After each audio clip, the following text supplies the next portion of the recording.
खापरखेड्यात जुगार अड्ड्यावर पोलिसांचा धडाका.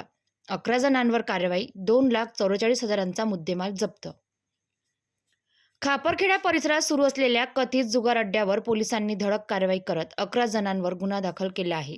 या कारवाईत रोख रक्कम, मोबाईल फोन आणि वाहनांसह तब्बल 2,44,850 रुपयांचा मुद्देमाल जप्त करण्यात आल्याची माहिती पोलीस कागदपत्रातून समोर आली आहे. 20 ऑगस्ट 2024 रोजी रात्री खापरखेडा पोलीस ठाण्याच्या हद्दीत ही कारवाई करण्यात आली. पोलिसांना मिळालेल्या माहितीनुसार काही इसम पैसे लावून जुगार खेळत असल्याची माहिती मिळाल्यानंतर पोलिसांनी घटनास्थळी धाड टाकली. या कारवाईत पोलिसांनी 11 संशयितांना ताब्यात घेत त्यांच्याकडून रोख रक्कम, मोबाईल फोन तसेच 2 चाकी वाहनांसह जुगाराचे साहित्य जप्त केल्याचे कागदपत्रात नमूद आहे. या प्रकरणी महाराष्ट्र जुगार प्रतिबंधक अधिनियम कलम 12 अन्वये गुन्हा दाखल करण्यात आला असून पुढील तपास सुरू आहे.